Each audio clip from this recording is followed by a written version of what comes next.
Shalom, shalom, shalom. Shalom. Selamat malam kami ucapkan kepada seluruh umat Tuhan dimanapun saat ini saudara berada, yang bergabung dan beribadah bersama dengan kami dalam program Couple in Love. Sekali lagi ya, dalam program Couple in Love. Nah, pada malam hari ini kita akan membahas sesuai dengan tema minggu lalu yang sudah kita sampaikan ya ke para sahabat-sahabat kita yang ada di Facebook ini, yaitu terlanjur melakukan hubungan seks di luar nikah, kan begitu kan? Nah, terlanjur melakukan hubungan seks di luar nikah. Nah, oleh karena itu malam hari ini kita akan bincang-bincang, Mam, dan kita nanti akan diskusi. Nah, bagi rekan-rekan yang beribadah bersama dengan kami di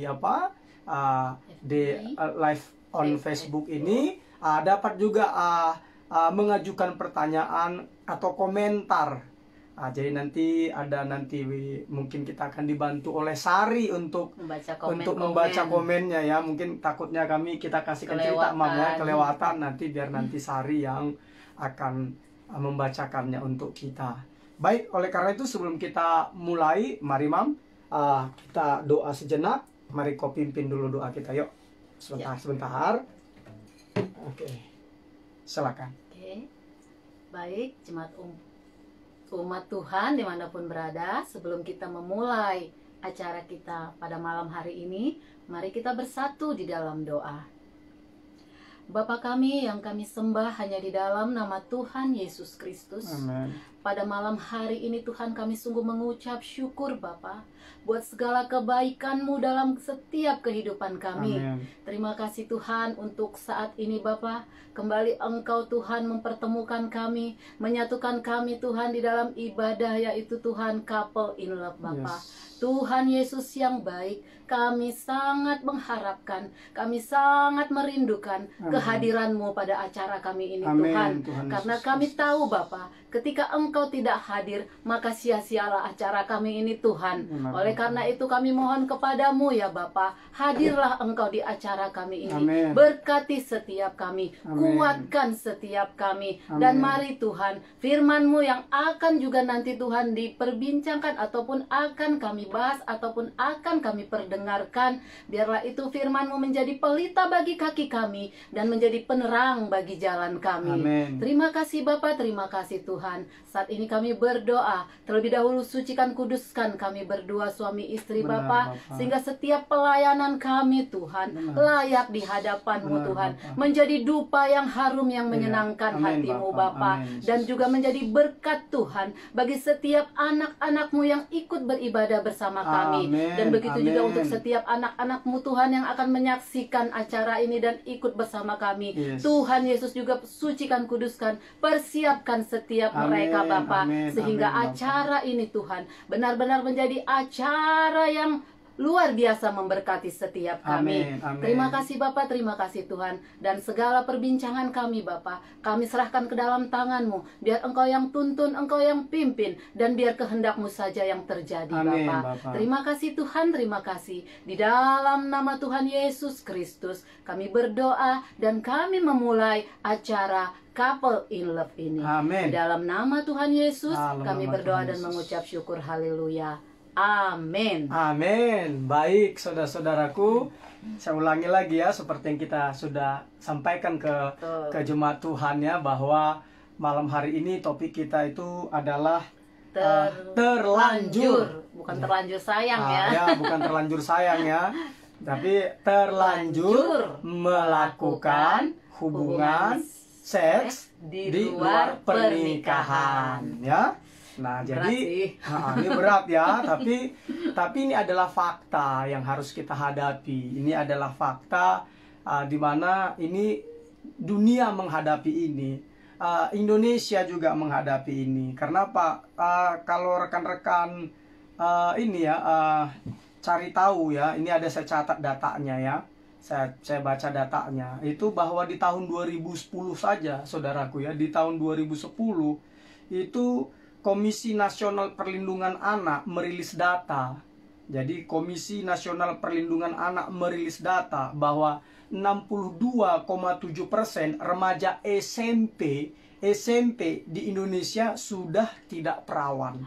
Bayangkan, Oh my kan? God. Bayangkan, masih SMP loh. SMP loh ini. Iya, jadi ini sudah tidak perawan. Ini data dari Komisi Nasional Perlindungan Anak, 62,7%. Nah, ini saudara nanti bisa lihat itu nanti di Kompas ya, di kompas.com ya. Itu terbit di tanggal 13 bulan 6 2010. Nah, bahkan kalau kita baca nanti lihat di JPPN itu tahun 2010 tersebut juga terungkap remaja di perkotaan. Ini remaja loh ya, remaja di perkotaan itu 51% sudah berhubungan seksual alias tak perawan lagi. Itu 51%, itu secara keseluruhan. Nah, di pedesaan gimana? Apakah bebas? Ternyata enggak. Di pedesaan juga di sini dicatat sebanyak 41% remaja juga sudah berhubungan seksual. Nah, kan? 41% remaja juga sudah berhubungan seksual. Nah, di 3 tahun kemudian, itu Badan Kependudukan dan Keluarga Berencana Nasional BKKBN itu melansir bahwa sebanyak 62% remaja putri di Jawa Barat sudah tidak perawan. Nah, data tersebut diperkuat dengan tingginya angka akses pornografi dengan angka 97%. Nah, jadi ini adalah fakta yang menyakitkan, yang mau tidak mau harus kita hadapi. Ini adalah fakta yang mau tidak mau kita harus hadapi walaupun ini menyakitkan. Kan begitu kan? Nah, karena itu Mam, kita malam ini kita diskusi seperti ini. Kan begitu kan? Nah, kembali lagi ya rekan-rekanku yang bergabung dan beribadah bersama dengan kami. Kami ini bukanlah pasangan suami istri gitu ya. Bukan pasangan suami istri. Ya, bentar dulu. Bukanlah pasangan suami istri, sabar Ya, dulu dong. oh. Yang sempurna. Saya kaget juga dipotong ya. Maaf. Jadi kami ini bukanlah pasangan suami istri yang sempurna. Kami banyak kekurangan. Contohnya sebelum mulai event ini tadi ya kami juga harus brainstorming juga. Tujuannya apa brainstorming seperti itu? Supaya kami ini mempersiapkan konten ini bukan di penampilan, tetapi justru di isinya gitu loh. Karena apa? Kami tidak mau bagus dilihat orang, tetapi itu tidak bagus dilihat Tuhan. Kami tidak mau. Makanya tadi kami brainstorming gitu loh. Kami brainstorming bagaimana supaya melalui program Couple in Love ini begitu ya, Sarangeo begini, Couple in Love seperti ini benar-benar kami bukan berdasarkan pengetahuan masa lalu, pengalaman masa lalu, tetapi pengetahuan yang terus bertambah. Tetapi masa lalu itu hanyalah contoh yang harus kami ceritakan ke rekan-rekan gitu loh. Nah, puji Tuhan, Mam, kita kan pacaran 5 tahun lebih. Puji Tuhan, ya Ibu Gembala perawan, ya saya perjaka. Nah, gitu. Nah, kalau Ibu Gembala belum siap untuk terima begini, karena padahal di Couple in Love ini harus cerita apa adanya. Saya tidak mau saya tidak mau bagus dilihat orang. Saya orangnya belajar menjadi surat yang terbuka. Saya orangnya mau belajar menjadi surat yang terbuka. Artinya apa? Saya tidak mau menjadi orang munafik. Saya mau menjadi orang yang berintegritas. Apa yang saya katakan, itu yang saya hidupi. Apa yang saya katakan, itu yang saya hidupi. Karena banyak hamba Tuhan, pendeta, jago khotbah di mimbar, tetapi di dalam rumah tangga, di hadapan anak-anaknya, mereka bukanlah seorang pelaku firman. Nah, ini yang saya hindari gitu ya. Nah, seperti saya jelaskan tadi bahwa kami ini pacaran 5 tahun lebih gitu ya, 5 tahun lebih. Tapi puji Tuhan bahwa kami bisa menjaga seperti tadi ya, ini tadi berapa tadi, 62%, 62,7% remaja SMP di Indonesia sudah tidak perawan. Nah, puji Tuhan, Ibu Gembala perawan, saya perjaka, padahal kami pacaran 5 tahun lebih. Bahkan ya saya juga pernah kami kos gitu kan, jadi kos seperti itu. Nah, apa sih dampak psikologisnya kalau kita melakukan hubungan seks di luar pernikahan? Nah, ini ada dampaknya, Mam. Ada dampaknya. dampaknya itu pertama itu adalah timbulnya rasa bersalah. Betul. Karena apa? Karena apa? Karena memang kita kan oke, kalau contohnya kita bukan orang Kristen, tapi kan Tuhan kan udah beri hati nurani ke kita. Betul. Jadi kita akan tahu apakah itu salah atau benar. Kan begitu. Makanya ketika dampak psikologis ketika kita melakukan hubungan seks di luar nikah itu kita merasa bersalah. Ya kan begitu. Nah, biasanya kalau udah merasa bersalah, betul. Terganggu kan? Nah, akhirnya apa? Baru juga melakukan hubungan seksnya juga itu pasti ada rasa takut. Ya kan gitu kan? Jadi rasa bersalah, rasa takut, rasa cemas, stres gitu loh, Mam. Stres karena apa? Karena ada orang enggak yang tahu, ada orang enggak yang tahu. Nah, inilah dampak psikologisnya gitu loh. Akhirnya apa? Hubungan seks itu artinya apa? Artinya itu adalah justru mendatangkan kerugian. Padahal kan tadi kan sudah cerita kita tadi bahwa hubungan seks itu justru aktivitas yang sangat baik, yang melepaskan hormon dopamin, endorfin, oksitosin, kan begitu kan? Jadi ada satu lagi gitu. Artinya apa? Itu seharusnya ketika seks dilakukan di dalam pernikahan dengan pasangan suami istri. Jadi ketika kita berpacaran telah melakukan hubungan seks, itu akan mempengaruhi hubungan seks kita juga ketika setelah menikah ya. Betul sekali, betul sekali. Itu mempengaruhi sekali gitu loh. Karena apa? Tadi kan karena sudah ada rasa bersalah. Nah, biasanya waktu mereka rasa bersalah itu biasanya nanti doa bareng. Kalau dia Kristen kan doa bareng, oh Tuhan, ampuni Tuhan, kami telah jatuh dalam dosa perzinahan Tuhan. Tapi berikutnya jatuh lagi. Jatuh lagi. Jadi ibaratnya seperti lagu Maggie Z, jatuh bangun aku mengejarmu. Kan contohnya begitu kan? Nah, itu enggak boleh. Kan begitu, banyak orang kan begitu. Nah, kenapa? Karena sebenarnya bukannya karena mereka tidak mau bertobat loh, Mam. Iya. Tetapi karena apa? Karena pasangan pacaran ini itu karena tidak ada mentor. Ada gap, ada jarak antara pendetanya dengan jemaatnya. Betul. Nah, jadi mereka tidak berani bercerita. Padahal kan kalau kita jatuh, kita butuh orang lain menolong kita, gitu loh. Jangankan hal yang begitu ya kayak saya aja, kalau berbicara udah seks, saya malu gitu loh. Padahal bukan tentang perbuatan dosa ya, padahal masih seks yang memang benar gitu. Tapi itu aja saya malu, apalagi yang sudah melakukan dosa ya. Betul. Betul sekali gitu kan. Nah, makanya pasti nanti dia doa, Tuhan ampuni aku Tuhan, kami tidak mau melakukannya lagi Tuhan, ampuni aku Tuhan. Pasti ngomong gitu. Tapi faktanya nanti jatuh lagi. Akhirnya apa? Lagi. Nah, karena terus diulang lagi, dia akhirnya merasa bersalah. Dia akhirnya benci dengan dirinya. Dia marah terhadap dirinya, begitu kan? Dia protes, Tuhan aku kan udah doa. Bahkan ada yang sampai puasa bersama pasangan yang sedang berpacaran. Kan begitu kan, mereka berdoa bersama, tapi kok aku masih lakukan lagi Tuhan. Itu kenapa? Karena bagi saya ada peran kita, Mam, sebagai gembala, ibu gembala, yang tidak kita perankan, yang tidak kita lakukan, gitu loh. Kita seharusnya menjadi sahabat bagi anak-anak remaja, Mam. Kita menjadi sahabat bagi anak-anak remaja. Jadi bukan hanya kita layani, contohnya hanya orang-orang tua, tetapi anak-anak remaja ini, yuk kita menjadi sahabat bagi mereka, gitu loh, Mam, ya kan? Karena apa? Karena supaya mereka bisa bercerita ke kita. Dan kita pun sebagai orang yang dituakan, walaupun tampang kami sepertinya makin tua, saudara ya. Wajar lah dituakan. Iya kan? Makanya wajar dituakan. Karena umur kami, ya kami 40, saya 47 tahun. Istri saya 46 tahun. Betty. Beda tipis. Beda tipis, beda 1 tahun ya. Nah, tetapi kenapa saya katakan kita ingin terus jadi sahabat bagi remaja-remaja kita, Mam? Karena data ini kan mengerikan sekali loh. Ini tahun 2000 yang saya bilang tadi itu tahun 2010. Tanggal 13 bulan 6. Ini dia bilang kan 62,7% remaja SMP di Indonesia sudah tidak perawan. Apalagi di zaman internet ini ya, yang lebih murah. Adanya lagi juga dengan pandemi. Jadi mereka akhirnya bebas mengakses internet atas nama belajar online, tetapi takutnya dia menonton yang lain, dia membuka situs yang lain, kan begitu, Mam. Nah, ini yang perlu kita ketahui. Nah, jadi dampak psikologis pertama kalau kita melakukan hubungan seks di luar pernikahan, itu kita akan merasa bersalah.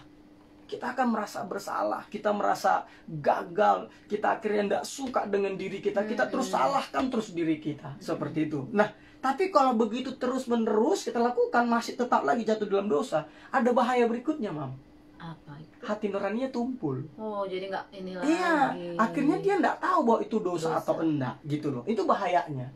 Itu ya. Jadi hati nuraninya tumpul. Nah, kalau sudah hati nurani kalian orang-orang muda tumpul, itu jauh lebih berbahaya daripada kalian sadar bahwa kalian sudah berbuat dosa. Kalau sudah tumpul, semua orang melakukan kok, gitu kan. Jadi hal yang biasa, kok, gitu kan. Lumrah kok zaman sekarang. Nah, itu yang bahaya sekali. Gitu loh, ya kan? Nah, apalagi dampak psikologis hubungan seks di luar pernikahan tuh apalagi? Ini loh, ketergantungan secara emosi dan seksual. Ini ketergantungan secara emosi dan seksual. Jadi selain tadi timbul rasa bersalah, menyalahkan diri sendiri, sampai benci dengan diri sendiri. Nah, juga terjadi ketergantungan secara emosional, secara emosi dan seksual dengan pasangannya. Nah, apalagi jika hubungan seksual itu terjadi bagi mereka yang baru pertama kali melakukan aktivitas seksual. Contohnya sama-sama dia masih perawan, contohnya sama perjaka atau yang laki-lakinya perjaka, perempuannya tapi sudah tidak perawan atau sebaliknya, begitu kan? Nah, itu akan ada namanya ketergantungan secara emosi dan seksual. Makanya mereka nanti sering sekali itu mereka akhirnya jadi kayak candu. Melakukan. Iya, mereka jadi candu, iya, karena ada ikatan Iya, emosi dan seksual. Iya, karena apa? Kan dia cowok pertama gue, contoh kan. Kan dia cewek pertama gue. Nah, begitu kan? Nah, akhirnya apa? Akhirnya dilakukan lagi. Karena kan banyak orang dibilang ya untuk mengekspresikan cinta ya melakukan hubungan seks di luar nikah gitu kan. Padahal kan itu kan bohongnya si iblis. Itulah dustanya si iblis. Iya, itu kan dustanya si iblis yang digunakan iblis untuk benar. menjerat kita. Benar sekali. Gitu loh, kawan-kawan. Itu yang berbahaya gitu kan. Nah, apalagi tadi kan begitu kan. Jadi akhirnya bisa jadi ketergantungan. Yang ketiga, dampak psikologis hubungan seks di luar nikah yang ketiga itu berpotensi terjadinya kekerasan dalam pacaran. Dia bisa. Artinya apa? Artinya ketika contohnya sudah melakukan hubungan seks masih pacaran seperti itu, akhirnya apa? Terjadi kekerasan dalam pacaran. Itu kekerasannya bisa dua. Kenapa? Contohnya karena dia jadi cemburu. Ya karena dia sudah tidak suci dalam tanda kutip ya. Dia tidak suci, sudah melakukan hubungan seks, dia terus curiga terus sama pasangannya. Jangan-jangan dia melakukan sama yang lain, sama laki-laki yang lain. Iya, sama perempuan yang lain, laki-laki yang lain. Sama gue aja dia ndak jaga kok kesuciannya, apalagi sama yang lain. Nah, ini akhirnya menimbulkan apa? Pertengkaran. Ini menimbulkan pertengkaran gitu loh. Nah, ini yang repot gitu. Nah, apalagi bukan hanya itu saja. Maka saya bilang tadi kan berpotensi terjadinya kekerasan dalam pacaran. Nah, ada lagi nantinya apa? Contohnya akhirnya ada terjadi pemerkosaan. Pemerkosaan itu artinya pemaksaan untuk melakukan hubungan seks kepada pasangannya. Karena apa? Karena dia merasa ya lu kan udah memilih gue gitu. Lu jangan tolak. Jangan-jangan sudah ada cowok lain di samping lu. Jangan-jangan ada cewek lain selain gue. Makanya dia akhirnya memaksakan kehendaknya untuk melakukan hubungan seks di luar pernikahan. Makanya terjadi kekerasan dalam berpacaran. Makanya waktu kami di Cilanda, kita ada punya punya yang bekerja sama kami sebagai asisten rumah tangga, kan begitu. Nah, dia punya putri, ya karena begitu, ya karena sudah melakukan hubungan seks di luar pernikahan, akhirnya apa? Ya dia dituduh jadinya bahwa dia sudah tidur dengan pria lain. Akhirnya si cowok itu ambil botol ya, botol Ya udah, dihantam, sampai kekerasan fisik sampai robek ya, robek berapa jahitan. jahitan di sini. Mm-mm. Dia diseret di tempat gelap pakai motor, mau dibunuh gitu kan. Sampai akhirnya apa? Sampai akhirnya dibawa ke tempat saya karena waktu itu kejadiannya, waktu itu ini apa? Si mamanya itu kerja sama Kita. kami gitu loh. Itu singkat ceritanya. Nah, itulah kalau kita melakukan dampak psikologis hubungan seks di luar nikah. Betul. Nah, yang keempat apa?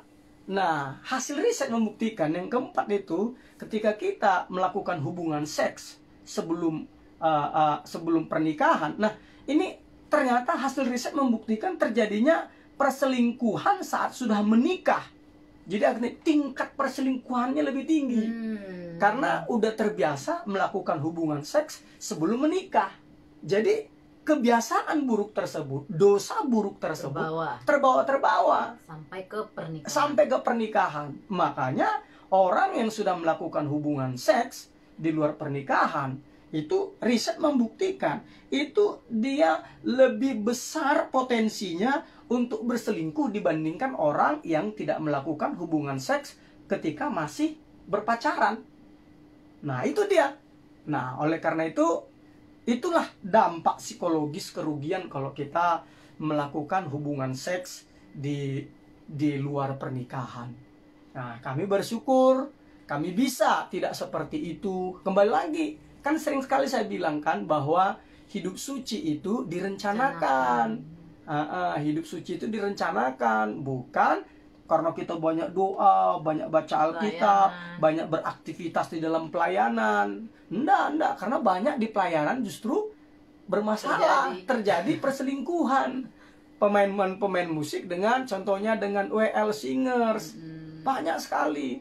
Pelayan dengan gembalanya, banyak gitu loh. Apalagi pelayan dengan ibu gembalanya, gitu. Nah, itulah kalau kita istilahnya saya katakan tadi sudah dulunya pernah melakukan hubungan seks ketika masih belum menikah gitu loh. Nah, saya mau beritahukan rekan-rekan, seks itu kan udah saya bilang kan, seks itu sebenarnya tidak dosa. Betul. Kan udah saya bilang ya waktu itu ya. Cuma memang seks itu adalah pemberian satu Tuhan dari kasih. Iya, salah satu dari kasih. Iya, salah satu cinta. Ya, salah satu dari arti cinta. Ya kan? Agape, filio atau filia, storge, dan yang keempat eros. Nah, memang harus ada eros. Betul. Ya kalau tidak ada eros ya gimana kita melakukan hubungan suami istri? Iya. Ya maksudnya gimana? Nggak mungkin kan begitu kan? Nggak mungkin gitu kan? Iya. Nah, kenapa nggak mungkin ya? Karena apa? Kalau nggak ada gairah gimana melakukannya? Betul. Kan begitu. Betul. Diperlukan eros. Nah, tetapi hukumnya eros itu hanya boleh dilakukan di dalam wadah pernikahan suami istri. Bukan dengan istri orang lain ya, bukan dengan suami orang lain, bukan ya, tapi istilahnya dengan istri sendiri, dengan suami sendiri yang diberkati di dalam pernikahan kudus. Betul. Sakramen kudus di gereja. Dan juga gitu ya, laki-laki dan perempuan loh. Ya, jadi Adam and Eve, bukan Adam dan Steve, bukan itu dia ya. Nah, kalau contohnya Pak Gembala, kami sudah melakukan ini, kami mau bertobat nih, kami mau berubah nih, apa yang harus kami lakukan? Kami sudah berusaha ini, udah banyak doa, kami puasa, kami mengaku dosa kepada Tuhan, tapi kok enggak bisa-bisa. Kami sudah terikat ini, kami udah ikut doa pelepasan, tapi faktanya udah ikut doa pelepasan, bukan malahnya berkurang, tetapi justru kami makin ketergantungan melakukan hubungan seks satu dengan yang lainnya. Contohnya kan begitu. Apa yang harus kita lakukan? Nah, di sini ada saya catat. Jadi harus kita lakukan itu ada 4 juga gitu ya. Jadi tadi kan ada 4 dampak psikologis hubungan seks di luar nikah. Nah, ini juga ada 4 solusinya. Nah, solusi yang pertama, ini yang harus kita ingat saudara-saudara.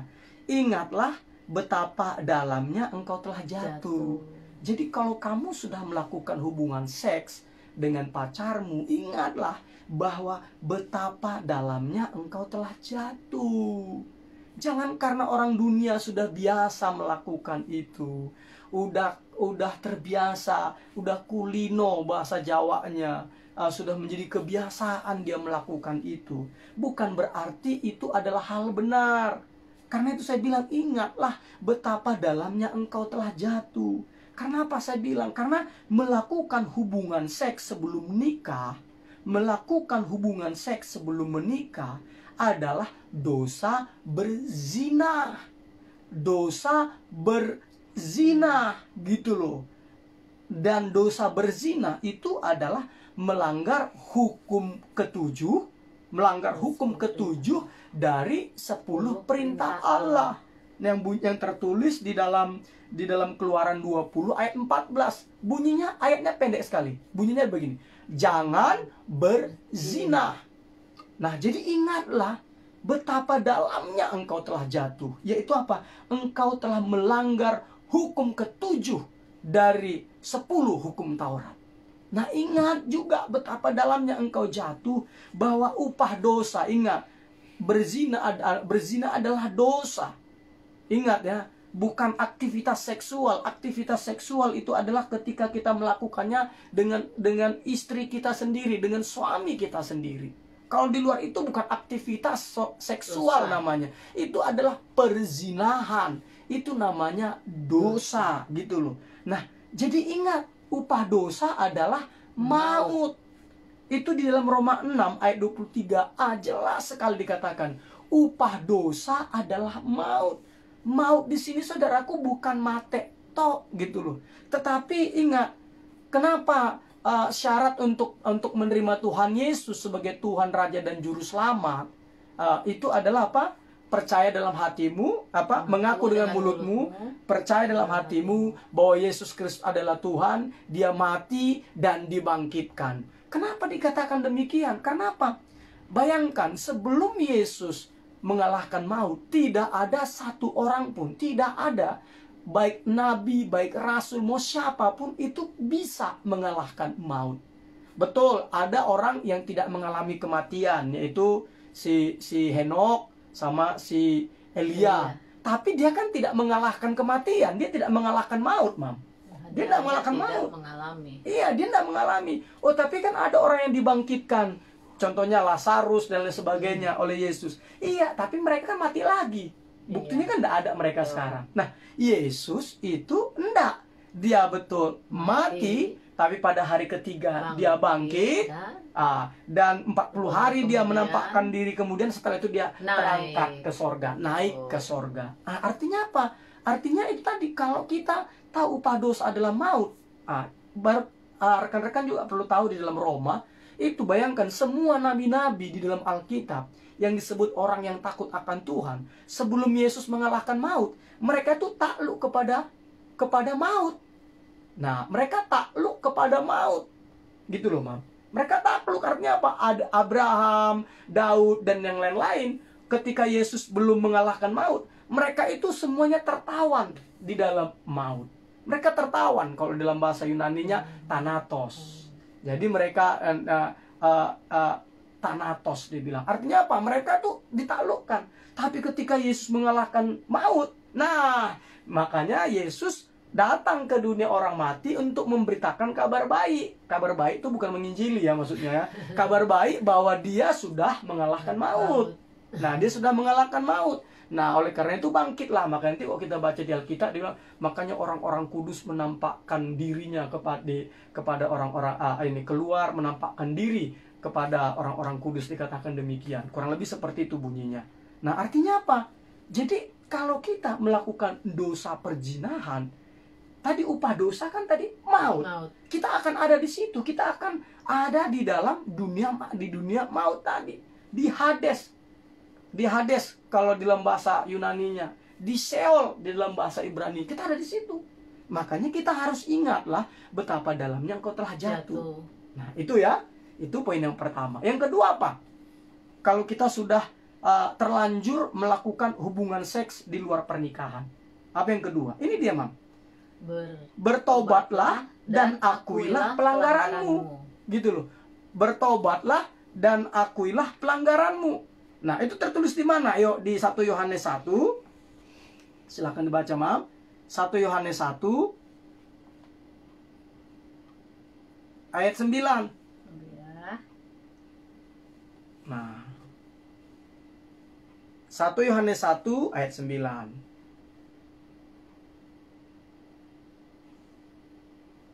Monggo. 1 Yohanes 1 ayat 9.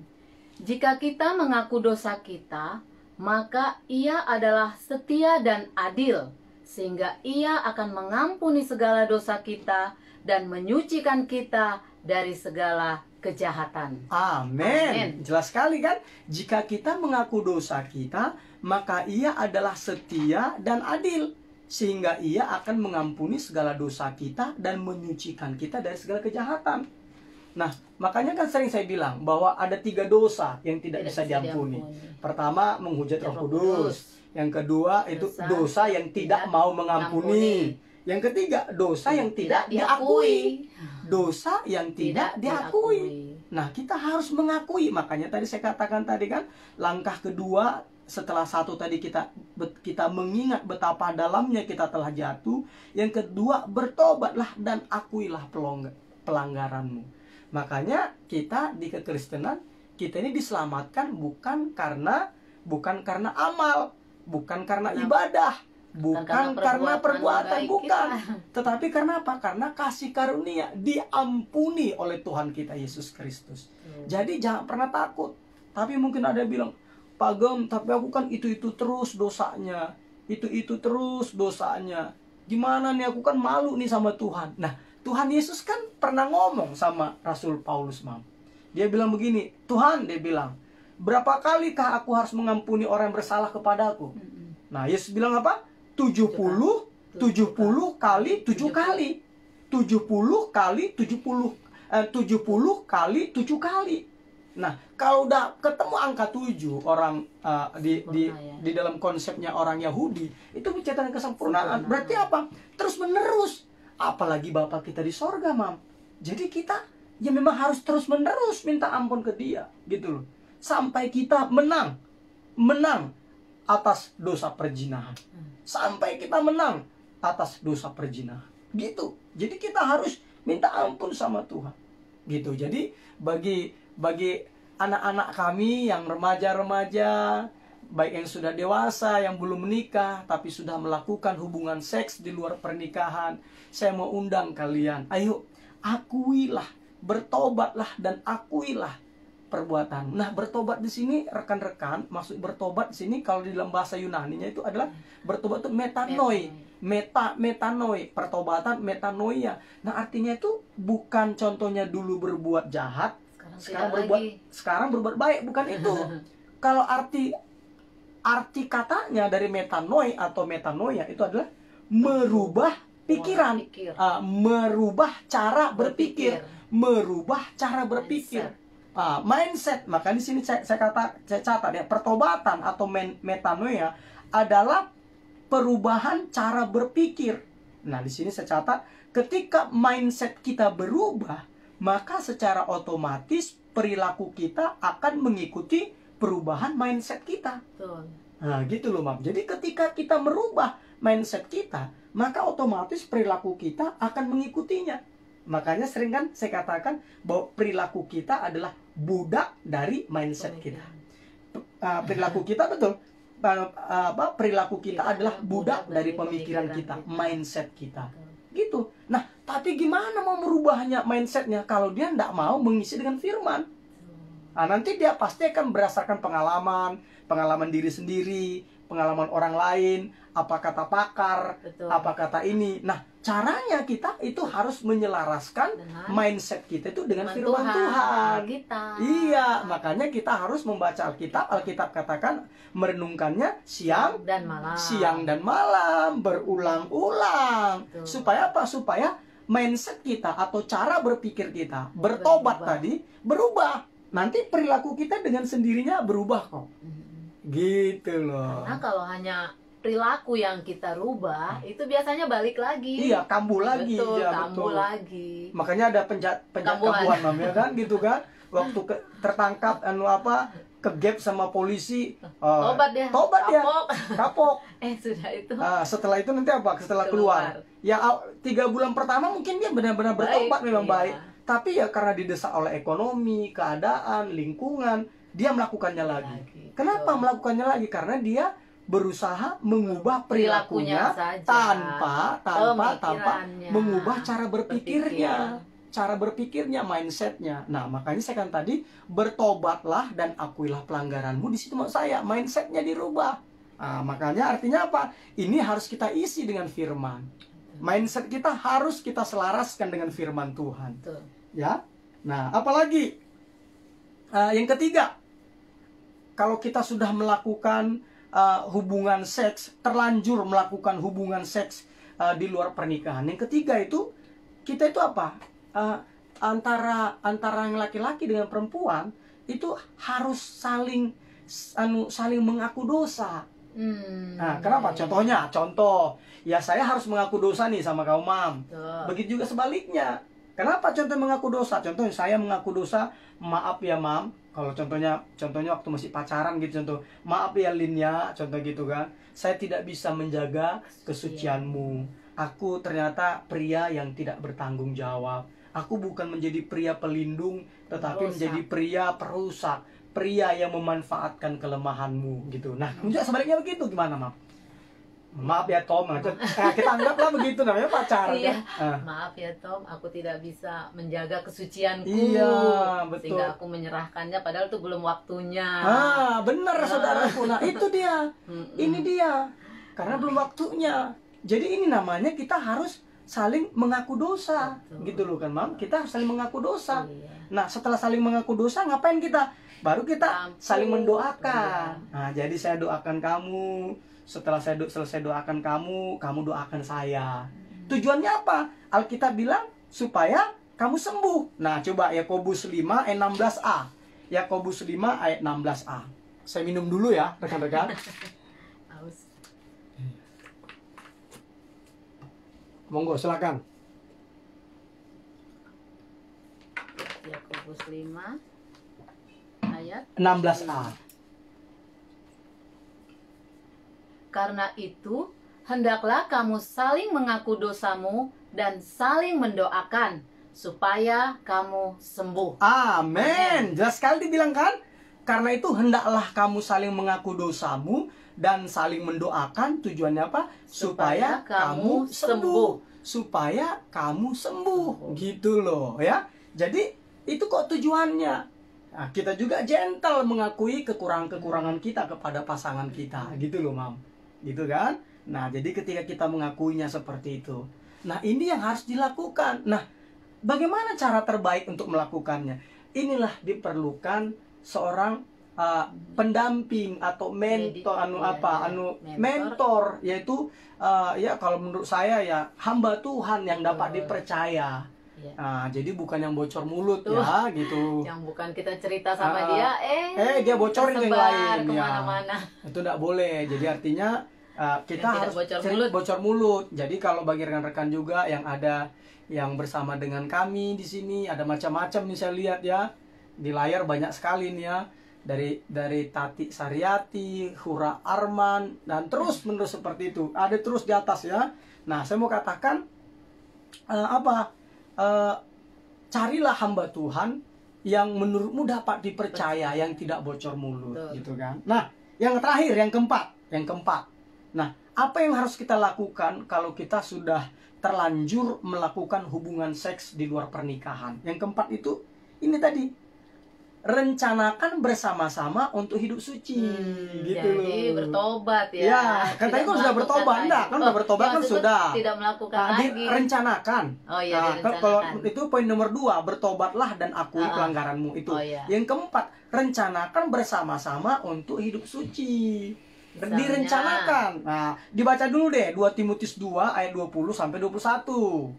2 Timotius 2 ayat 20 sampai 21.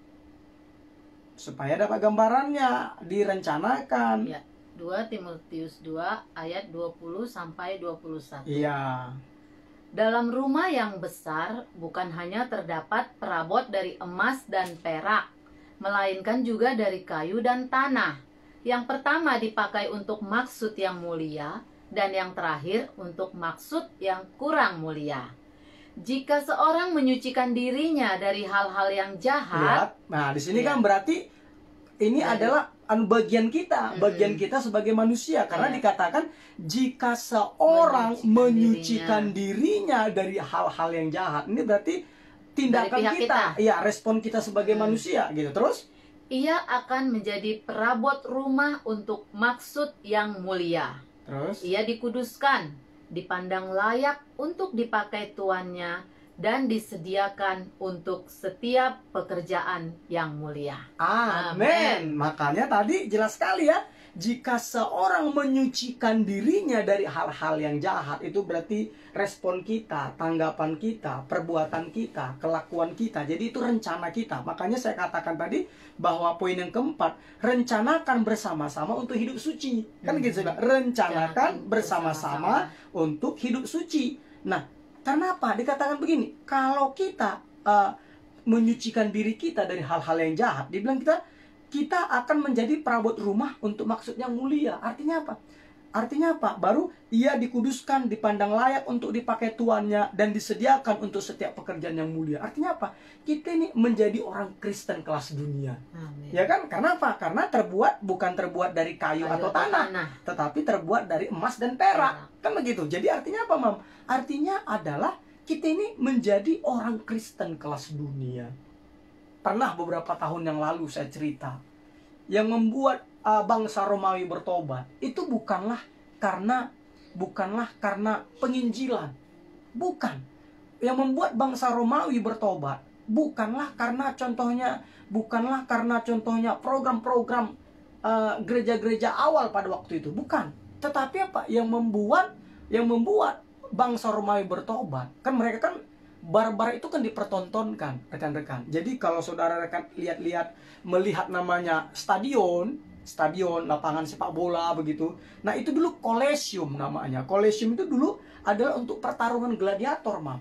Jadi antara manusia dengan manusia dengan binatang. Nah, artinya apa? Kekerasan dipertontonkan. Jadi itu adalah budaya mereka, kekerasan itu. Tapi kenapa bangsa Romawi menjadi Kristen dan hingga hari ini menjadi pusat Katolik, begitu kan? Di Vatikan dan Roma sekitarnya, begitu kan? Italia sekitarnya, begitu kan? Kenapa bisa? Itu karena apa? Karena itu tadi, karena karakter dari orang Kristennya tadi berbeda sekali dengan budaya orang Romawi. Karakter mereka tuh kok berbeda sekali gitu. Karakter orang Kristennya kok kasih ya gitu loh. Kok kasih ya, sedangkan kita ini kok kekerasan. Tapi kok orang Kristen ini kasih ya. Nah, itu yang membuat akhirnya secara sukarela orang-orang Romawi atau bangsa Romawi itu menjadi Kristen. Gitu. Jadi artinya apa? Nah, kita juga harus menyucikan diri kita dari hal-hal yang jahat gitu ya.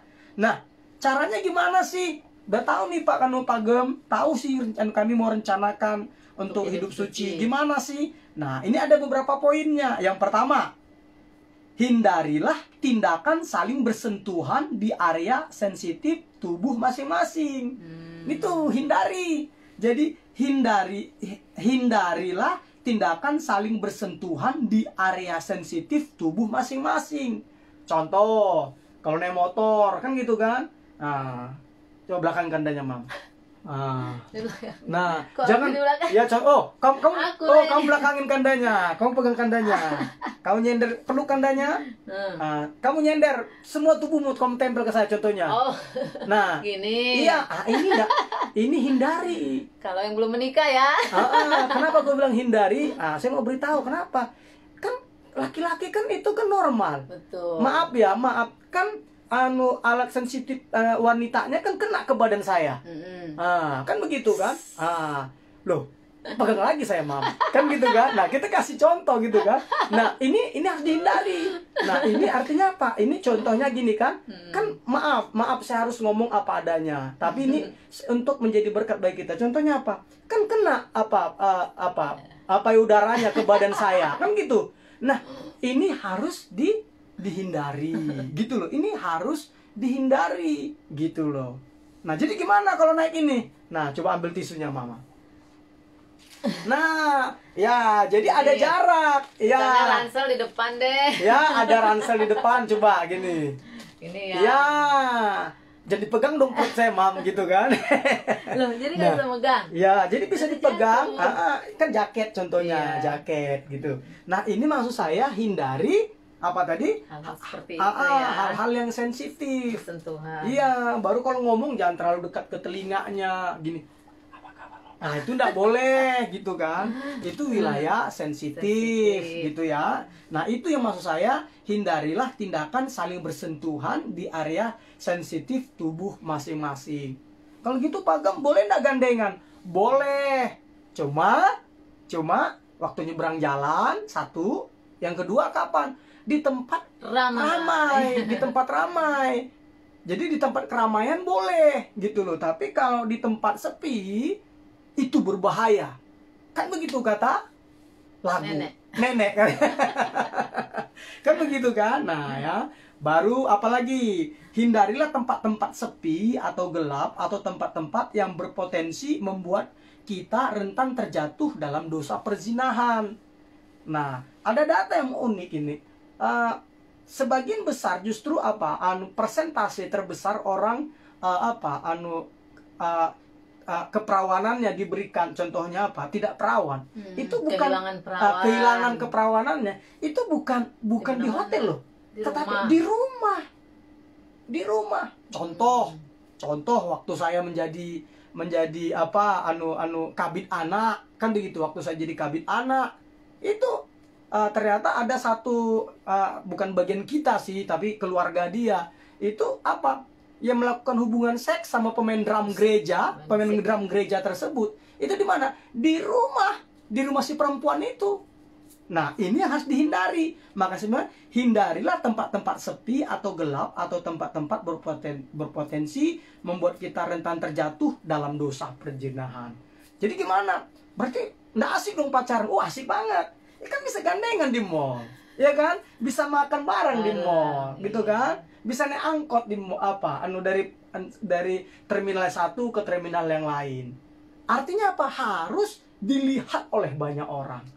Jangan dilihat oleh banyak orang malu, tetapi ketika berdua tidak malu dilihat Tuhan. Itu salah. Kita seharusnya lebih malu, kita harus lebih malu dilihat Tuhan. Kan begitu. Jadi tidak apa-apa kita di depan umum. Kalau saya dulu pacaran, saudara, istri saya gandeng nih. Pacar saya gandeng nih. Di depan apa? Di depan dosen-dosen loh. Di depan dosen saya gandeng. Lewat dari kampus seminari Betel, saya gandeng. Saya dipanggil. Kenapa? Kok mahasiswa kok berani begini? Apa yang saya bilang waktu? Saya bilang, Pak, saya di depan umum, saya tunjukkan. Tetapi ketika kami nanti berdua, itu kami jaga jarak. Makanya, puji Tuhan, 5 tahun kami menikah, kami masing-masing perjaka dan perawan. Kenapa? Itu tadi, karena direncanakan. Direncanakan, bukan karena kami banyak doa, enggak, ya kan gitu kan? Bukan banyak doa, enggak. Bukan karena banyak baca Alkitab, bahasa roh gitu kan, enggak. Banyak puasa, ikut 2 semalaman, suntuk lagi, enggak gitu. Enggak, tapi apa? Direncanakan gitu ya. Nah, jadi kalau jangan bawa pacar kalau rumah lagi kosong. Gitu. Jangan bawa pacar masuk ke dalam kamar. Nggak boleh ya. Banyak orang kan gitu kan, dibawa pacarnya sampai ke kamar. Itu nggak boleh. Tidak boleh. No. Jadi kita itu benar-benar harus apa? Kita harus merencanakannya. Karena tadi kan ayatnya kan jelas sekali kan dibilang bahwa jika seorang menyucikan dirinya dari hal-hal yang jahat, berarti itu tindakan orang itu ya, bukan tindakan Tuhan loh, tetapi tindakan orang tersebut. Dibilang ia akan menjadi perabot rumah untuk maksud yang mulia, ia dikuduskan, dipandang layak untuk dipakai tuannya, dan disediakan untuk setiap pekerjaan yang mulia. Itu dia. Nah, jadi yuk hindari. Apalagi yang dihindari? Taman-taman. Kalau taman-taman sepi, gelap. Kalau gelap, kalau contohnya mau di Monas ya boleh dong nongkrong karena banyak orang kan gitu kan. Di mana lagi ya? Taman mana yang aku lagi tahu ya? Adotia, yang pokoknya di Blok M lah, saya lupa namanya. Saya lupa ya, dekat Hotel Mahakam itu kan. Kalau lagi rame, lagi terang, nggak apa-apa. apa gitu loh. Nah, kalau bagi saya gitu loh. Tapi kalau udah berdua nggak ada orang, itu harus jaga jarak. Ces. Pokoknya Itu intinya harga mati, jaga di jarak. mana tempat yang kita bisa berbuat dosa, Iya, yang istilah itu ya itu harus dihindari lah gitu kan. Iya. Orang kan berbeda-beda kan Iya. tempat-tempatnya gitu. Iya. Tapi prinsipnya itulah. Iya betul. Ah. Ini ada kakak saya ini, Maria Ringo. Nah, waktu kami pacaran ya kami tinggal bareng kakak saya ini. Kan gitu Mam ya? Tinggal maksudnya apa? Bukan tinggal. Apa tuh artinya? Apa yang tinggal sama Saya kakak? tinggal sama kakak. Ya, Kakak saya Maria main Ringo. ke rumah. Main ke rumah. Menginap ya menginap. Nginap loh. Tapi ada orang. Ada orang. Kakak dia tidur sama mereka. Iya, tidur sama kakak-kakak gitu. Semua kami karena kan rumahnya Apa kecil cewek? jadi kami seperti apa? Ikan pepes yang dijejer gitu kan. Gembung kali. Oh, ikan gembung ya Mam ya, ikan gembung. Nah, lebih enak ikan pepes lah Mam, ada gembungnya kan gitu kan. Nah, gitu. Nah, ini ada kakak saya gitu kan. Nah, kami gitu, tapi kalau orang lagi tidak di rumah, kami akan cari tempat lain. Selalu di mana? Selalu di tempat keramaian. Tuh, tempat terbuka. Tempat terbuka yang semua orang bisa melihat. Gitu. Loh, tapi Pak Gem, otak kami masih ngeres nih contohnya. Ada yang ngomong gitu kan. Otak kami masih ngeres. Nah, kan udah saya ajarin kemarin. Gimana sih cara cara menghadapi pencobaan. Iya. Kan sudah ada, nanti lihat di YouTube-nya Tahta Daud Channel ya dari Iya. gereja kita. Kan saya bilang dialihkan. Kalau pikirannya lagi ngeres, contoh gitu, alihkan pikiran yang lain, fokuskan kepada yang lain. Gitu. Kepada apa yang lain? Bisa macam-macam. Kepada olahraga yang kita sukai, kepada buku yang kita sukai. Ya kalau kamu suka makan, ya kepada makanan yang kamu sukai. Loh, Gitu. gendut dong nanti. Nah, kan hanya difokuskan ke situ, Mam. Jadi tidak dilakukan gitu loh, Mam. Gitu. Jadi hanya difokuskan ke situ. Nah, Taman ini Ayo Dia katanya Pak. oh, taman. Ayo Dia dekat Ya, Bundaran taman Ayo Iya. dia. Ayo Dia. Ya, taman Ayo Dia. Saya taunya dekat Hotel Mahakam ya, betul. Terima Tapi kasih kita nggak banyak. pernah kesana loh pacaran. Waktu itu kita hanya ibadah, doa, pernah main ke situ. Kita Gimana itu? pernah doa. Kalau Ibu Gembala lupa, pernah kami dengan Donta kalau nggak salah waktu itu. Ini Oh. ada juga tadi di sini. Kalian berarti aku ada kan? Ada Mama, ada. Masa sih? Iya gitu. Nah istri saya, saudaraku agak lupa dia. Nah itu ya. Jadi harus begitu. Jangan pernah bawa ke rumah kalau tidak ada orang. Jangan pernah masukkan ke kamar kalau tidak ada orang. Usahakan itu semua dilihat orang. Ingat, jangan malu dilihat orang, tapi tidak malu dilihat Tuhan. Kita ini harus malu dilihat Tuhan. Makanya kita harus merencanakannya. Kami 5 tahun lebih loh pacaran. 5 tahun lebih. Tapi kami bisa melakukan itu. Bukan karena kuat gagah perkasa kami. Tetapi apa? Karena direncanakan gitu loh. Direncanakan gitu ya. Nah berikutnya apa lagi? Berikutnya lagi ini yang terakhir ya. Jadi rencanakan bersama-sama untuk hidup suci. Yang tadi apa? Hindarilah tindakan saling bersentuhan di area sensitif tubuh masing-masing. Yang kedua, hindarilah tempat-tempat sepi atau gelap atau tempat-tempat yang berpotensi membuat kita rentan terjatuh dalam dosa perzinahan. Nah, kalaupun masih otak kita ngeres, pusatkan perhatian kita kepada yang lain. Pusatkan perhatian kita kepada yang lain, bukan kepada seks. Dan yang berikutnya apa? Lakukanlah aktivitas bersama-sama yang saling membangun. Nah ini dapatnya dari mana? Hari Minggu yang lalu, malam-malam, saya kedatangan Bere. Nah, saya belum lihat dia ada di sini. Dia datang hari Minggu itu, namanya, karena ini bagus, namanya Roni Gaul. Nah, dia ada pacaran dengan Tata. Nah, dia waktu mereka pacaran, saya senang ketika dia cerita, Roni itu, bahwa setiap malam mereka itu ada saat teduh malam bersama pakai video call sih ya, pakai video call, pakai aplikasi, mereka membaca ayat bersama-sama. Setelah itu mereka berdoa bersama. Itu katanya tiap hari ya, Tiap malam loh, tiap malam. Baru setiap hari harus baca ayat itu 5 ayat, 5 ayat setiap hari. Nah, waktu jamnya itu terserah jamnya, itu masing-masing. Iya, terserah jamnya gitu kan. Nah, waktu dia cerita begitu, saya senang sekali gitu loh. Karena apa? Wah, luar biasa Bere saya ini gitu ya. Luar biasa. Nah, luar biasa sekali. Namanya Roni Gaul dan juga Tata. Kenapa saya sebut namanya? Karena ini contoh yang baik. Kalau buruk biasanya saya tidak akan sebut nama orangnya, gitu. Jadi saya kaget dia cerita begitu. Saya senangnya luar biasa, senang banget. Nah ini aja sampai nanti mau masuk rumah nanti di bulan Februari, mereka beli rumah itu tulang tolong doakan kami ya. Itu luar biasa. Nah, jadi inilah namanya lakukan aktivitas bersama-sama yang saling membangun, ya kan? Seperti membaca Alkitab bersama-sama setiap malam secara teratur, atau melakukan pelayanan bersama-sama. Tapi jangan berdua, harus banyak orang dengan tim. Jangan tiba-tiba tim sibuk melayani, kita mojok, Mam, gitu kan? Ya, yang dimaksud melayani itu kan tempat umum. Iya, betul. Jadi bukan saling dilihat melayani berdua. Berdua bukan.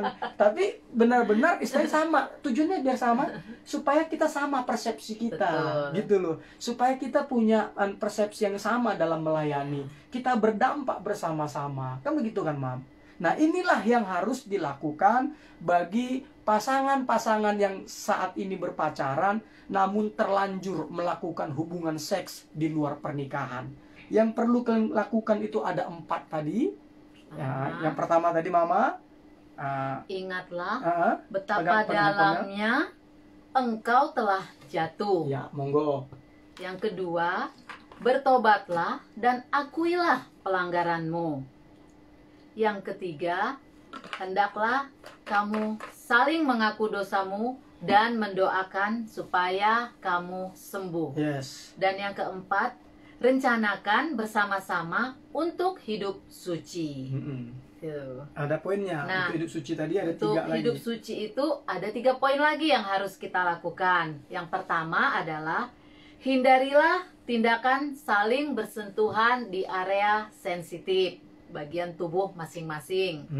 Yang kedua, hindarilah tempat-tempat sepi atau gelap atau tempat-tempat yang berpotensi membuat kita rentan terjatuh dalam dosa perzinahan. Dan yang ketiga adalah lakukanlah aktivitas bersama-sama yang saling membangun, seperti membaca Alkitab bersama-sama setiap malam secara teratur, atau melakukan pelayanan bersama-sama dengan banyak orang. Itulah contoh-contohnya. Baik ya saudara-saudaraku, jadi itulah tema kita pada malam hari ini, kiranya menjadi berkat bagi orang yang saat ini sedang berpacaran. Ini menjadi solusi bagi orang yang terlanjur melakukan hubungan seks di luar pernikahan. Gitu kan? Supaya mereka mengalami sukacita yang daripada Tuhan Yesus. Nah, bagi rekan-rekan memang apabila butuh teman untuk curhat, kami suami istri siap menjadi sahabat bagi kalian. Kami siap menjadi sahabat bagi kalian. Kembali lagi, bukan karena kami manusia super, manusia sempurna, bukan. Tetapi karena apa? Karena kami ingin berdampak, menjadi berkat bagi banyak orang. Itu dia. Ya, itu dia. Nah, oleh karena itu rekan-rekan, terima kasih atas kebersamaan kita. Nanti doa penutup akan dipimpin oleh Ibu Gembala. Dan untuk hari Selasa depan, jam 8 malam, kita masuk ke topik yang berikutnya. Ya, ini kan sudah terlanjur. Nah, sekarang gimana sih Pak Gem kalau mau pilih pacar tuh gimana sih gitu kan? Nah, jadi untuk Selasa depan itu temanya adalah bagaimana memilih pacar. Artinya memilih pacar tuh kalau bahasa Alkitab memilih pasangan yang seimbang. Kalau bahasa Alkitab. Tapi nanti gimana cara milihnya? Nah, itu nanti macam-macam cara milihnya. Ya gitu kan, jadi tidak salah. Ada orang contohnya, oh aku tidak lihat rupa, aku lihat hati gitu. Ya gimana lo lihat hati kalau lo tidak lihat rupanya? Rupanya dulu kali. Rupanya dulu baru lihat hatinya, kan gitu. Maksud saya kita realistis. Saya tidak mau saya ngomong itu sok rohani. Saya mau ngomong tuh rohani sesungguhnya. Jadi bukan sok rohani tapi rohani sesungguhnya. Gitu ya. Oke, itu saja rekan-rekan. Terima kasih banyak untuk kebersamaan kita. Nah, kita akan nyanyikan satu lagu. Setelah itu nanti Ibu Gembala pimpin kita dalam doa.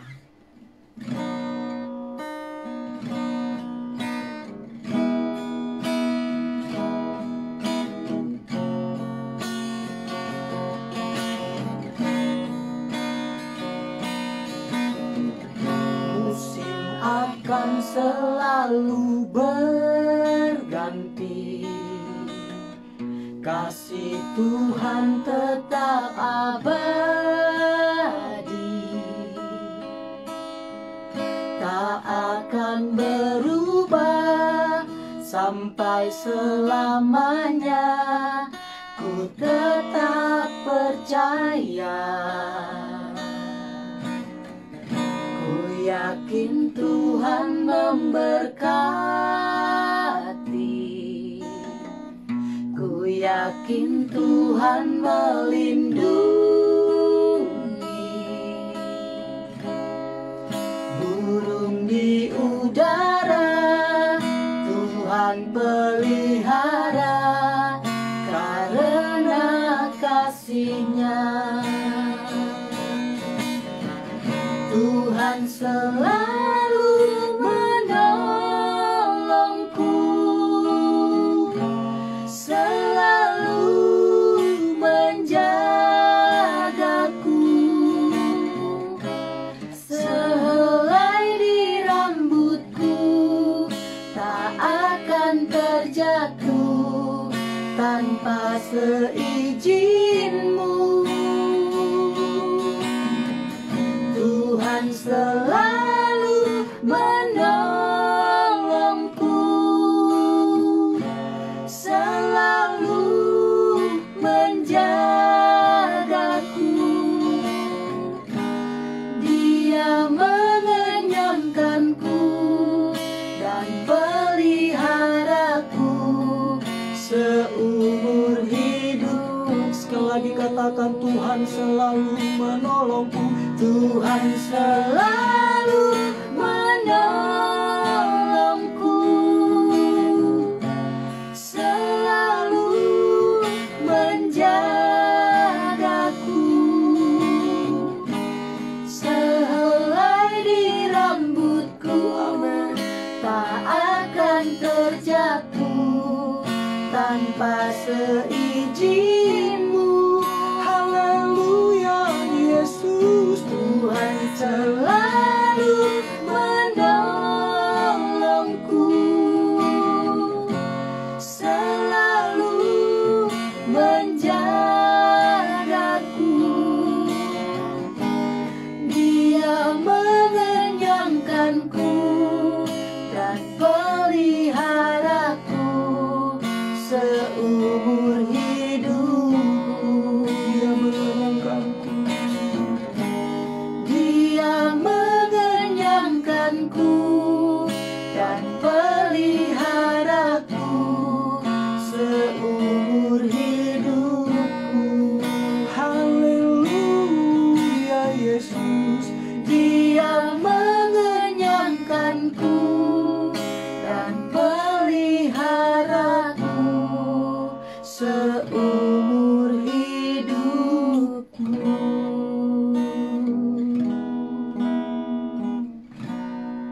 Mari kita bersatu dalam doa. Tuhan Yesus yang baik, Terima kasih, Tuhan. kami mengucap syukur Tuhan pada malam hari ini Tuhan, untuk acara Couple in Love Bapa. Amin. Terima kasih Engkau telah hadir. Terima kasih untuk kebenaran-kebenaran firman-Mu yang telah kami dengarkan Tuhan. Amin. Kami percaya Bapa bahwa firman-Mu Tuhan adalah berkuasa dalam setiap kehidupan kami. Bahkan firman-Mu Tuhan memerdekakan Amin. setiap kehidupan kami. Terima kasih Bapa, terima kasih Tuhan.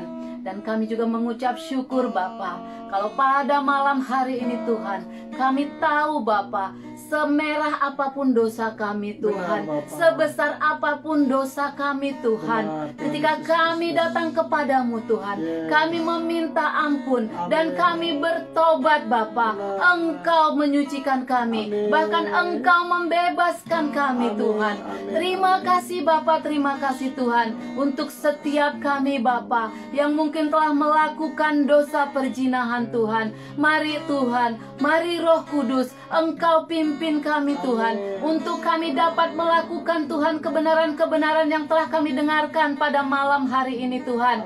Untuk kami dapat melakukannya dalam kehidupan berpacaran kami Bapa, sehingga hubungan berpacaran kami Tuhan kembali suci, kembali layak di hadapan-Mu, dan Tuhan dapat diteruskan sampai ke jenjang pernikahan yang kudus. Di dalam nama nama Tuhan Yesus Kristus. Terima kasih Bapa, terima kasih Tuhan. Terima kasih, kami percaya Bapa, Engkau adalah Allah yang mengampuni setiap dosa-dosa kami Tuhan. Dan satu hal Tuhan yang kami mau lakukan Bapa, kami akan bertobat Tuhan. Dan kami akan bertobat bukan saja kami berubah oleh karena perlakuan kami Bapa, tetapi kami mau bertobat dari pemikiran kami Tuhan, dari mindset kami Bapa, sehingga Bapa, apapun yang kami lakukan Tuhan, itu bisa terus terjadi Bapa, di dalam nama Tuhan Yesus Kristus. Terima kasih Tuhan, terima kasih Bapa. Dan saat ini juga Tuhan, kami berdoa Tuhan untuk hamba-Mu Tuhan, yang telah menjadi penyambung lidah-Mu Tuhan, untuk kebenaran firman-Mu Bapa. Mari Tuhan Engkau berkati dia, mari Engkau perlengkapi dia terus Tuhan, untuk menjadi alat-Mu Bapa, untuk dapat Tuhan menjadi berkat bagi banyak orang. Mari Engkau berkati dia Tuhan, apapun yang menjadi kerinduan dan pergumulan hidupnya, Tuhan Yesus yang menjadi jawaban. Terima kasih Bapa, terima kasih Tuhan, terpuji nama-Mu. Di dalam nama Tuhan Yesus Kristus, sekali lagi Tuhan, kami menyerahkan seluruh anak-anak-Mu yang telah beribadah bersama kami Tuhan. Apapun juga yang menjadi kerinduan mereka, apapun juga yang menjadi pergumulan hidup mereka, campur tanganlah Tuhan, bekerjalah Tuhan, menurut kemuliaan dan kejayaan-Mu. Di dalam nama Tuhan Yesus Kristus. Terima kasih Bapa, terima kasih Tuhan, terpuji nama-Mu.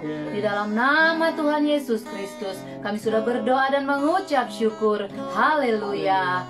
Amin. Amin. Amin. Amin. Amin. Amin. Baik Bapak Ibu, rekan-rekanku, terima kasih banyak untuk kebersamaan kita pada malam hari ini. Jangan lupa Selasa depan di jam yang sama, jam 8 malam, kita ada dalam program Couple in Love. Temanya itu adalah bagaimana sih memilih pasangan pacar yang seimbang. Betul. Gitu kan. Nah, kalau ini seru nih, ini seru nih. Ini cocok bagi orang yang saat ini lagi apa? Lagi pasang cari-cari sinyal. Apa sih? Sinyal. Mata elang. Matel ya. Lagi lihat gitu kan. Nah, ini apalagi yang lagi PDKT, ada yang udah PDKT. Betul. Kan, itu bagus sekali ya, itu. semoga bisa membantulah untuk melanjutkan gitu. Iya, gitu kan. Seperti untuk yang semester 5 gitu kan. Oh iya. Jadi maksudnya itu pas banget lah. Betul, kan, gitu kan. betul. Yang udah semester 5 kan sudah mulai boleh lah cari lirik-lirik. Iya, gitu. betul. Dan juga perlu juga saya sampaikan kepada rekan-rekan bahwa gereja kita GBI Tahta Daud hari Kamis malam jam 7 malam, itu jam 7 malam kita ada perayaan malam Natal bersama via Zoom yang kita integrasikan langsung live on Facebook. Nah, nanti akan ada undangannya, saat ini sedang dibuat oleh pasangan pacaran lagi, yaitu Martin Patpahan dan Yohana Rosalinda Situmorang. Nah, mereka sedang buat undangannya. Itu nanti password ya, betul ya Sari ya? Password ID. Sama ID-nya akan kita buka secara umum. Jadi semua boleh bergabung bersama dengan kita, dengan tujuan kita mau merayakan perayaan Natal, malam Natal bersama-sama. Seperti itu. Itu hari Kamis malam jam 7. Mana 7 ya? Hari Jumat ada lagi. Betul. Tanggal 25 Desember. Betul. Kita itu perayaan Natal. Tadi perayaan malam Natal. Baca dong, Pak. Martin Love Yohana, wow. Oh iya benar. Oh, iya, ini karena kita ngebahas Martin dan Love Yohana nih ya, ada yang komen, inilah contoh berpacaran yang menurut saya bagus gitu. Iya, betul. Karena mereka melayani bersama-sama gitu loh. Betul. Dari dulu ketika mereka masih di sini, ini mereka lagi LDR teman-teman, karena Corona ini. Jadi Corona ini juga membuat orang yang berpacaran ada dampaknya juga gitu. Jadi Yohana itu di Jambi, sedangkan Martin di Jakarta. Cuman saat ini Martin lagi pulang kampung ke Siborong. Gitu. Jadi saya itu kalau melihat mereka berpacaran itu merasa diberkati sekali gitu. Karena kan saya lah yang melihat langsung gimana mereka berpacaran. Iya, gitu ya. Nah, ini jadi mereka sedang buat undangannya. Jadi malam Natal perayaan malam Natal itu tanggal 25 hari Kamis, jam 7 malam. Kamis malam jam 7. Yang melayani itu saya sebagai firman Pemimpin, Tuhan. ya. Tetapi di perayaan Natal tanggal 25 hari Jumat itu jam 7 malam lagi. Itu kita ada perayaan Natal, itu dilayani oleh hambanya Pak Eko Wibowo, gitu ya. Dua-duanya ini masih tetap melalui Zoom yang dibuat live on Facebook. Iya, betul. Itu saja saudaraku ya. Sekali lagi, selamat malam. Tuhan Yesus Kristus berkati. Salam Couple in Love. Shalom, shalom. Terima kasih untuk kebersamaannya. Terima kasih. Tuhan Yesus memberkati. Amin.